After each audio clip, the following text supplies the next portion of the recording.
5 साल तक इंतज़ार करवाया गया और इलेक्शन के टाइम पर यूपी पुलिस की भर्ती आ गई और वो भी आई तो उसमें पेपर लीक कई तरीके से। उसमें सरकार ने मांगा है कि जिसके पास जो प्रूफ हो वो दे। अगर उसमें से पर्चा लीक भी हो गया, हम तो ये मानते हैं अगर पर्चा लीक भी हो गया और सेटिंग से वो पा जाते नौकरी 60,000 तो कौन पाएगा? पाएगा तो नौजवान ही। कि इतना कॉन्फिडेंस कैसे है मतलब? ये तो काम के बल पर। ने मेरे सवाल का जवाब थोड़ा-सा डाइवर्ट कर दिया। डाइवर्ट नहीं किए। हम सवाल आपका डाइवर्ट नहीं किए, ये राजनीति है और राजनीति में किसान और नौजवान और समाज के लोग सब पिसते हैं। हम जो बात कर रहे हैं हम किसानों की नहीं डायरेक्ट कर रहे हैं, हम सबकी बात कर रहे हैं। क्योंकि सरकारें कोई भी हों, वो आंदोलन कोई भी करे 5 साल तक नहीं सुनवाई करती हैं। अगर उनको झुकाना है तो इलेक्शन के टाइम ही वो मांगे पूरी करती हैं। जैसे अभी ले लो, जो 5 साल तक इंतजार करवाया गया और इलेक्शन के टाइम पर यूपी पुलिस की भर्ती आ गई और वो भी आई तो उसमें पेपर लीक कई तरीके से। उसमें सरकार ने मांगा है कि जिसके पास जो प्रूफ हो वो दे। आज ही अभी पेपर में है कि उसकी जांच की गई है, ऐसा कोई पर्चा लीक और जिसके पास जो भी अगर कोई प्रूफ साक्ष्य हैं तो वो सरकार को दे, पुलिस को दे। आप अफवाह उड़ाना तो लोगों का काम है, अफवाह तो हर समय उड़ जाती। नहीं, एक अफ़वाह होती है और एक मतलब कई तरीके से कई लोग कह रहे हैं, ये कोई छोटी-मोटी नहीं है। तो फॉर्म पड़े थे करीब 60,000 पे 50 लाख फॉर्म पड़े थे। तो ये लोग कोई नॉर्मली नहीं कह रहे। हमने आपकी बात मान ली। उसमें जिन लोगों ने फार्म भरा है, अगर 45 लाख लोगों ने फार्म भरा है 48 लाख, तो 48 लाख तो बेरोजगार हैं। अगर उसमें से पर्चा लीक भी हो गया, हम तो ये मानते हैं अगर पर्चा लीक भी हो गया और सेटिंग से वो पा जाते नौकरी 60,000 तो कौन पाएगा?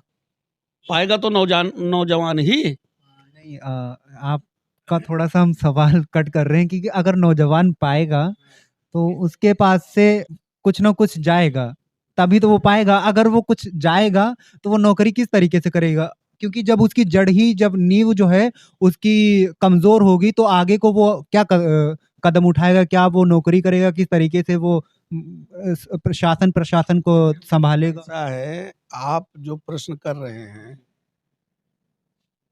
आप प्रश्न आपका जैसे आप पूछने वाले वैसे मैं बताने वाला।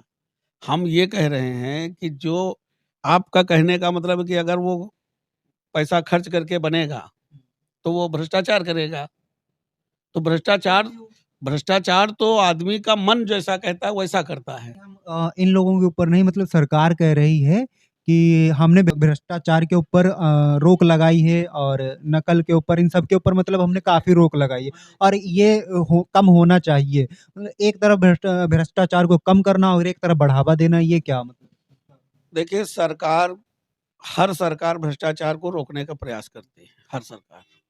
लेकिन जो मौजूदा सरकार है, योगी और मोदी जी की, इसमें भ्रष्टाचार बहुत कम हुआ है, इसको आम जनता महसूस कर रही है। गुंडाई कम हुई है, वसूली कम हुई है। जो गुंडा टैक्स लोग लेते थे हर चौराहे पर, हर दुकान से, वो सब बंद हुआ है। जो टेम्पो चलते थे सड़कों पे, उनसे गुंडा टैक्स नहीं लिया जा रहा। इस समय अगर देखा जाए, तो आम जनता को बहुत बड़ी राहत है। आपने कहा कि गुंडागर्दी इनके शासन में कम हुई है, गुंडा राज जो कम हुआ है। एक आपने सुना होगा मशहूर पहलवानों के वो थे ब्रजभूषण, उनके ऊपर केस अभी तक नहीं हुआ है। वो पहलवान जो थे वो काफ़ी उन्होंने प्रोटेस्ट भी किए हैं, काफ़ी चार्जशीट भी उनके ऊपर आई थी, लेकिन अभी तक कोई केस ऐसा नहीं हुआ ठोस। और भी कई हैं, लखीमपुर में टेनी सिंह के लड़के को अभी तक कोई उस टाइप से नहीं सज़ा हो पाई जिस टाइप से होना चाहिए, जिस तरीके से सरकार कदम नहीं उठा पाई। शायद हमें जहाँ तक मालूम है और आप भी जानते हैं, जिस दिन वो घटना हुई थी, उसके 10 दिन के अंदर वो लड़का जेल चला गया था और बीच में उसको ज़मानत मिली थी, फिर ज़मानत कैंसल हो गई, फिर जेल चला गया। इस समय हमें नहीं मालूम कि बाहर है कि अंदर है, लेकिन उसके ऊपर मुकदमा कायम हुआ है, संगीन धाराओं में कायम हुआ है। तो जब कोर्ट निर्णय करेगी, तभी होगा।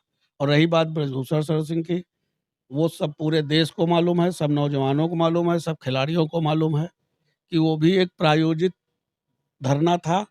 अभी आपने देखा कि उनका चुनाव हुआ और चुनाव में उनके कोई उसके जीत गए और जीतने के बाद उनको हटाने के लिए फिर वो लोग कहने लगे मैं दे रहा हूँ, मतलब अपने सब वापस कर रहा हूँ। नहीं, तो उन्होंने कहा था कि जब वो चुनाव हुआ था, चुनाव जीतने के बाद में उनका एक बयान आया था कि कहा था कि दबदबा है, दबदबा रहेगा, दबदबा था, दबदबा रहेगा। तो इसके ऊपर ये समाज, ये लोग अपने-अपने डायलॉग अपने हिसाब से गठित करते हैं, बोलते हैं। ये ये एक उनकी इच्छा है।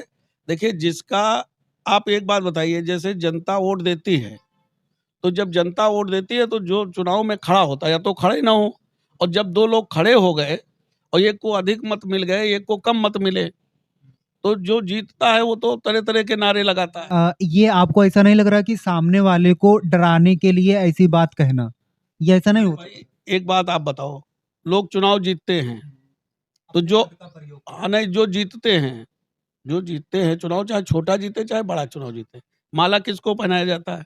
जीतने वाले को पहनाया जाता है, हारने वाले को तो माला नहीं पहनाता। और कभी-कभी लोग जो है डायलॉग मारते हैं विपक्ष को चिढ़ाने के लिए, तो ये तो अपनी-अपनी मानसिकता का वो है। एक डायलॉग मारना, एक कहना वो अलग चीज़ होता भाई है कि ये जिस अपने टाइम के ऊपर कहना ये वो टाइमिंग एक देखी जाती ये अपने है। आप एक पद के ऊपर हैं, एक बड़े अधिकार मतलब एक बड़े नेता हैं, बड़े बड़े लीडर हैं, आपके तरफ जनता की आँखें हैं। बिल्कुल आपकी बात सही है, लेकिन हमने ये कहा ना कि ये अपनी-अपनी मानसिकता है। सुप्रीम कोर्ट ने ब्रजभूषण सिंह के ऊपर पॉक्सो एक्ट लगाया था। इसका मतलब ये होता है तत्कालीन गिरफ्तारी। तो वहां पर ब्रजभूषण सिंह की गिरफ्तारी क्यों नहीं हुई, बल्कि उसके बदले में जो पहलवान लेडियां वहां पर आंदोलन कर रही थी उनको पुलिस उठा करके लेकर के चली जाती है। तो क्या सुप्रीम कोर्ट के आदेश का पालन करना चाहिए था या फिर नहीं? नहीं, सुप्रीम कोर्ट के आदेश के बाद ही तो उनके ऊपर सब एफआईआर वगैरह हुई है। तो सर, पॉक्सो एक्ट का मतलब होता है तत्कालीन गिरफ्तारी। ब्रजभूषण सिंह की गिरफ्तारी फिर क्यों नहीं? सवाल ये। अब उसकी कोई जांच चल रही होगी, उन्होंने कोई अपील किया होगा।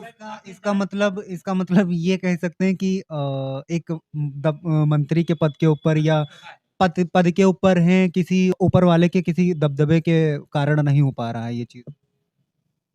मैं सिर्फ इतना ही कहना चाहूँगा कि कोर्ट और सरकार अपना काम कर रही है। दिल्ली पुलिस की बात है। दिल्ली पुलिस ने ये मान लिया था कि हुँ, जो ब्रजभूषण सिंह है उन्होंने पहलवानों के साथ में शोषण किया है। हुँ। जब दिल्ली पुलिस ने जब ये केस छोड़ दिया तब उसके बाद में उन्होंने ये चीज बताई। पहले ना बताना ये किस चीज को दर्शाता है? जब तक ये केस उनके हाथ में रहा तब तक वो बिल्कुल शांत रहे। दिल्ली पुलिस ने एक शब्द नहीं बोला। जैसे ही वो इस केस को छोड़ देते हैं तुरंत वो कहते हैं कि हाँ, ब्रजभूषण सिंह शोषण कर रहे थे। ये किस चीज को दर्शाता है? आपने देखिए, न्यूज़ पढ़ी भी होगी। हमने ज़्यादा नहीं पढ़ा है, लेकिन हम ये कह रहे हैं कि कोर्ट और पुलिस अपना काम कर रही, संविधान को कोई कभी दबा नहीं सकता।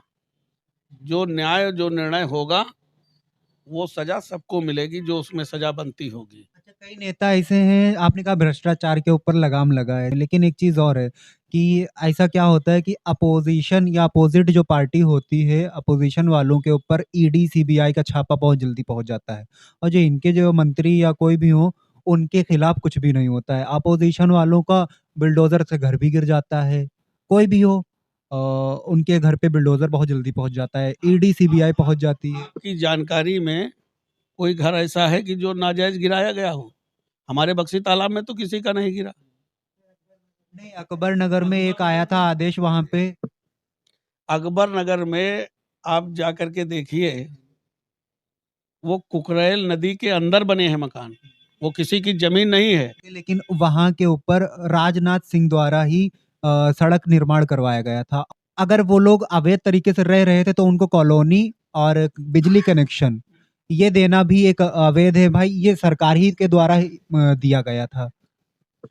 देखिए, ऐसा है, जो कुकरेल की बात आपने कही कि वहाँ सड़क और ये सब राजनाथ जी ने उद्घाटन किया या किसी ने दिया, तो ये भी तो एक अधिकार बनता है। अभी आप देखिए, सड़क पे लोग चलते हैं, काफ़ी तेज़ मोटरसाइकिल से चलते हैं और सामने वाले से वो गए और लगा लोगों को कि आगे जा कर के अभी लड़ेगा और वो लड़ गया, तब भी तो लोग उसको उठाते हैं, उठा कर के अस्पताल ले जाते हैं। तो ऐसा नहीं है, जनता की सेवा करना सरकार का भी काम है, समाज का भी काम है। और जो लोग गलत जगह पे मकान बना रहे हैं तो ये उन लोगों को सोचना चाहिए कि हम कहाँ पे बना रहे हैं। आपने कहा कि गलत तरीके से मकान बना रहे हैं, आपकी बात सही है, जायज़ है, लेकिन इससे पहले भी 5 साल योगी सरकार रही है। बाबा की सरकार इससे पहले भी रही है। अब दोबारा से चुनाव हो तो दोबारा से भी आई है। इनको इससे पहले भी देखना चाहिए था, अगर अवैध तरीके से थे तो पहले हटा देना चाहिए था और उनको दूसरी जगह शिफ्ट करवा देते। अब आप दूसरा प्रश्न कर दिए। जो जब सरकारी जमीन किसी की कोई पड़ी है तो उसमें क्यों लोग मकान बना रहे हैं? उन लोगों को जो वहाँ पे रहने के लिए मकान दिए गए थे, दूसरी जगह के ऊपर शिफ्ट किया गया था। तो पहले उनसे 5,000 रुपए कहे गए थे। बाद में उनसे कह दिया गया कि 5 लाख रुपए पड़ेंगे। अब ऐसी कोई जानकारी हमको नहीं, वो तो रोज पेपर में छपता है कि जिन जो वहाँ पे कुकरेल के अंदर जिन लोगों ने मकान बनाया है, गरीब लोगों ने, उनको दूसरी जगह सरकार 5,000 में दे रही है और उनको आधा रेट पे भी दे रही है शायद। अच्छा, इस बार 24 के चुनाव में क्या मुद्दे रहने वाले हैं? क्या हो सकते हैं मुद्दे? देखिए, मुद्दा तो सब सड़कों पे है ही है, मुद्दा क्या रहेगा? मुद्दा तो सबसे ज़्यादा बेरोज़गारी का है ना? कि लोगों को, जो नौजवान हमारे देश में हैं, उनको रोज़गार मिलना चाहिए। तो सरकार इतने साल रही है, 10 साल हो गए, तो इन्होंने कुछ रोज़गार वग़ैरह ऐसा प्रावधान किया? नहीं, रोज़गार के तमाम प्रावधान किया, मोदी जी ने तमाम पंप लगवाए हैं, तमाम लोगों को बैंकों से लोन दिलवा करके रोज़गार कराया, कौशल मिशन के तहत तमाम रोज़गार मिले हैं। जो लोग करना चाह रहे हैं, उनको कुछ न कुछ रोज़गार मिल रहा है। आपने कहा कौशल योजना में सिर्फ़ सिखाया जाता है, उसमें कुछ दिन की ट्रेनिंग होती है और प्राइवेट कंपनी को दे दिया जाता है, जो छोटे-मोटे होते हैं 8वाँ पास या 10वीं पास। भाई, जब कोई सीखेगा, तभी तो काम करेगा।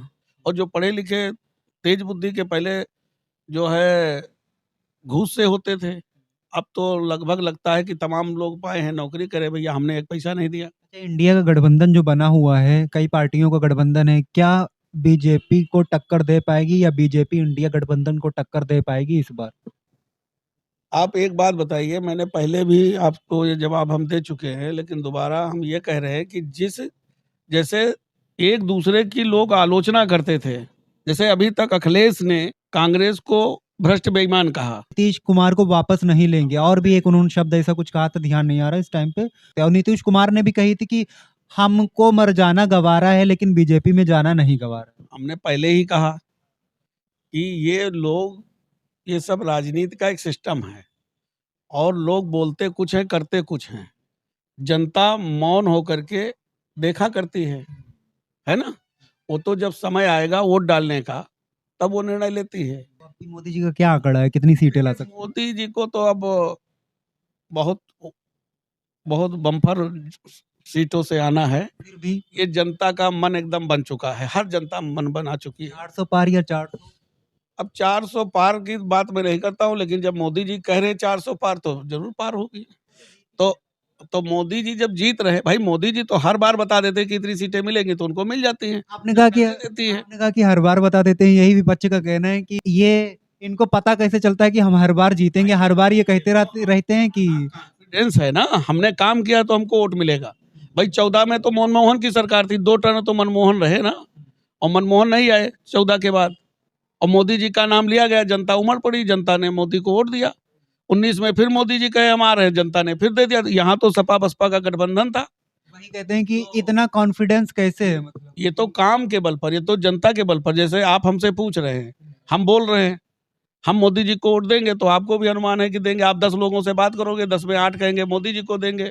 तो ये चीज़ मोदी जी को भी मालूम है। अच्छा, वो कहते हैं कि इसमें ईवीएम की हेरा-फेरी करते हैं, तभी ये इतना कॉन्फिडेंस से बोलते हैं, क्योंकि ईवीएम इनके अंडर में है। देखिए, हमने फिर कहा कि जो लोग नहीं, कुछ वो विपक्ष के लोग हैं, वो यही सब कहेंगे, ठीक है? उनका काम है कहना। अगर मशीन में गड़बड़ी होती तो ममता बनर्जी 2 बार मशीनों के बल पर मुख्यमंत्री नहीं बनती। अभी आपने देखा होगा, पिछले साल हिमाचल में सरकार बन गई कांग्रेस की, तब मशीन नहीं खराब थी। पिछले साल राजस्थान में सरकार बनी, पिछले पंचवर्षीय में सरकार नहीं खराब थी, है ना? छत्तीसगढ़ में मशीन से बनी, तब सरकार नहीं, मशीनें नहीं खराब थी। अभी कर्नाटक में सरकार बनी है, तब मशीनें नहीं खराब थी। मशीन क्या एक ही जगह खराब हो जाती, लोकसभा में? प्रदेशों में तो चुनाव होते हैं ना, तो जब वो चुनाव होते हैं, तो जो जिसको हार, जनता जो बटन दबाएगी वही तो होगा। कुल मिला के फिर से बीजेपी, मोदी जी आने वाले हैं 400 पार। मोदी जी 400 पार बिल्कुल आएंगे, और जनता मोदी जी को चाह रही है। किसी के कुछ कहने से कुछ बिगड़ने वाला नहीं। जनता ने मूड बना लिया है कि मोदी जी को लाना है। का नाम क्या है बता सकते हैं? हमारा नाम अवधेश प्रताप सिंह है। बहुत-बहुत शुक्रिया आपका। आपने यहाँ पे थोड़ा-सा बात की हमसे। बात करने के लिए बहुत-बहुत धन्यवाद।